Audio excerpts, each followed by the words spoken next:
Bien, alors, calcul numérique, deuxième partie.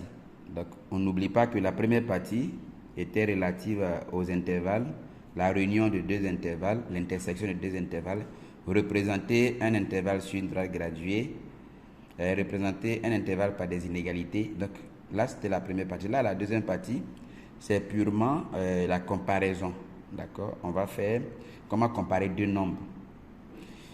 Et les principes, tous les principes qui sont relatifs à la comparaison. Bien avant, on va voir ce qu'on appelle la distance. On a un intervalle AB, dont A est la borne inférieure et B est la borne supérieure. Lorsqu'on demande la distance de A à B, encore appelée amplitude, qu'est-ce qu'on fait? D'accord? On fait tout simplement B moins A. Ça veut dire que la borne supérieure moins la borne inférieure. N'oubliez pas le coût zéro, parce que dans ce principe, il y a les principes de signes qui vont se poser. Dès l'instant où vous avez oublié le coût zéro, que vous faites une erreur de signe, alors vous êtes éliminé.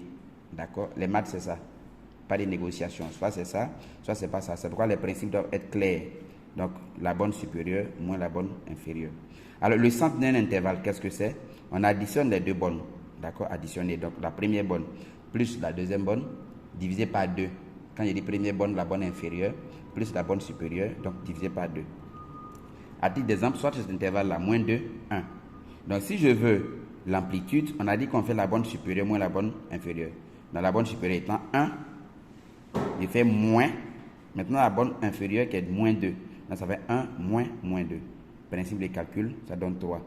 Le centre de l'intervalle, on a dit qu'il faut additionner les deux bornes. C'est-à-dire la borne inférieure plus la borne supérieure que je divise par 2. Donc, la borne inférieure, moins 2, plus la borne supérieure, 1, et que je divise par 2. Ça me fait donc moins 1 demi. N'oubliez pas le coût 0. Moins 2 plus 1, ça fait moins 1. Principe des signes. Bien, on continue donc la comparaison de deux nombres réels. Donc, on va prendre deux inégalités qu'on va les faire en une seule inégalité. Qu'est-ce que ça veut dire? J'ai un nombre A qui est inférieur à un nombre B et un nombre C qui est inférieur à un nombre D. Donc, si je fais A plus C, c'est aussi inférieur à B plus D. D'accord? J'ai posé comme ça pour que vous puissiez voir le principe. Donc, les deux additionnés. L'inégalité garde son signe. Si je fais une multiplication, c'est pareil. L'inégalité ne change pas.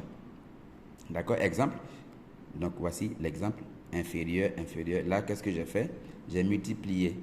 D'accord? J'ai multiplié. Là également, j'ai multiplié. Si j'additionnais, on aurait ici 8 qui est forcément inférieur à 14.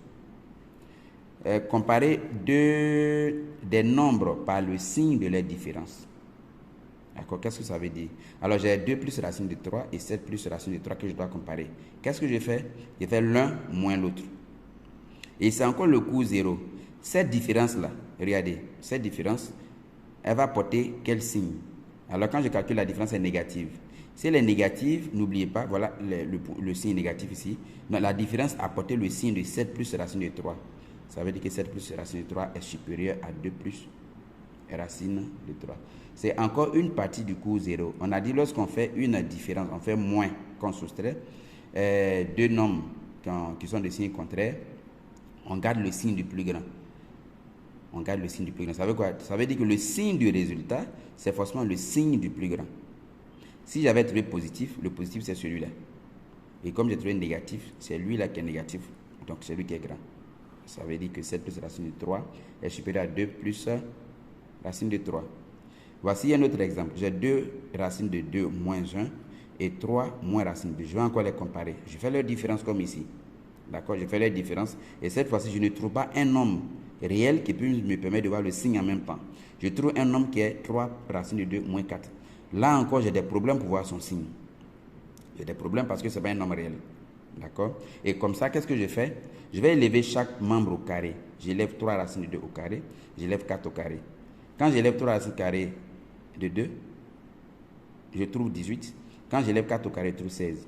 Ça veut dire quoi? Le carré de celui-là est plus grand que le carré de celui-là. Alors, ça veut dire que lui-là, il est plus grand que lui-là. Alors, si 3 racines de 2 est plus grand que 4, le résultat de tout ça sera positif. Parce que celui qui est plus grand là, il est positif. Donc, le résultat prend le signe de celui qui est plus grand. Du coup, 3 racines de 2 moins 4 est positif. Si 3 racines de moins 4 est positif, je reviens à la situation initiale. Donc, j'ai fait cette différence-là qui est positive. Donc la différence étant positive, ça veut dire qu'il n'a pas pris le signe de celui-là. Vous voyez, lui là, il a pris le signe négatif. Donc il n'a pas pris son signe, mais il a pris le signe de celui-là. Si c'est son signe qui a été imposé au résultat, alors 2 racine de 2 moins 1 est supérieur à 3 moins racine de 2. On continue. On va comparer des carrés et des racines carrées. Si je prends deux nombres qui sont positifs, celui qui est le plus grand, donc A est plus grand que B, si je les élève au carré, effectivement, A au carré sera plus grand que B au carré. Ça veut dire que les nombres sont rangés dans le même ordre que leur carré. Si je fais leur racine carrée, c'est pareil. Si A est plus grand que B, racine carrée de A est plus grand que racine carrée de B. N'oubliez pas, c'est quand les deux nombres sont positifs. Alors, si les deux nombres sont négatifs, si A est supérieur à B, A carré devient inférieur. Donc, deux nombres négatifs sont rangés dans l'ordre contraire de leur carré. Deux nombres négatifs sont rangés dans l'ordre contraire de leur carré. Là, maintenant, je vais comparer les inverses. Donc, quand on dit inverse, pour comparer les inverses, il faut que les deux nombres aient le même signe et qu'il faut que les deux nombres soient différents de 0. D'accord? Donc, si les deux nombres ont le même signe et que les deux nombres sont différents de 0, les inverses sont rangés dans l'ordre contraire aussi. Regardez, 4 est plus grand que 3, mais 1 sur 4 est devenu plus petit que 1 sur 3. Quand on les inverse, l'inégalité change. Celui qui était grand devient petit, celui qui était petit devient grand. Maintenant, là pour finir, les valeurs absolues, qu'est-ce que c'est? C'est ce symbole-là qu'on appelle valeur absolue. Quand on met un nombre entre ce symbole qu'on appelle valeur absolue, il faut d'abord savoir le nombre qui est dedans est positif ou négatif. Donc ça revient en haut, pouvoir étudier le signe des nombres. Si le nombre qui est dedans est positif, je ne me fatigue pas, j'enlève seulement les deux barres. Donc la racine carrée de A, c'est A. J'ai enlevé seulement les deux barres, d'accord, parce que A est positif. Si le nombre qui est dedans est négatif, j'enlève les barres de la valeur absolue, mais je mets un signe moins. Donc si A est négatif, valeur absolue de A, c'est moins A. Exemple, regardez, valeur absolue de 2. Comme 2 est positif, j'ai enlevé tout simplement les barres. Et ça marche. Maintenant, valeur absolue de moins 5. Moins 5 étant négatif, donc ça fait moins 5. D'accord? Quand le nombre est négatif, il faut mettre moins devant ce nombre. Ce nombre étant moins 5, sa valeur absolue va faire moins 5, et donc ça fait plus 5. Donc voici la deuxième partie. Les exercices vont suivre tout de suite dans le groupe. Donc, comme d'habitude, vous traitez l'exercice en vous basant sur le cours. N'oubliez pas de recopier le cours, d'écouter le vocal plusieurs fois pour comprendre l'explication avant de faire l'exercice. L'exercice en mathématiques, il faut comprendre le principe. Tu ne comprends pas le principe que tu veux faire à peu près ou bien faire peut-être que ça sera juste, ça ne sera jamais juste. Sans principe, on ne réussit pas en mathématiques. Donc, il faut d'abord assimiler le principe et puis faire l'exercice maintenant que je vais envoyer dans le groupe. Les exercices sont envoyés, on n'envoie pas les résolutions, on les envoie inbox. On ne les envoie pas dans le groupe.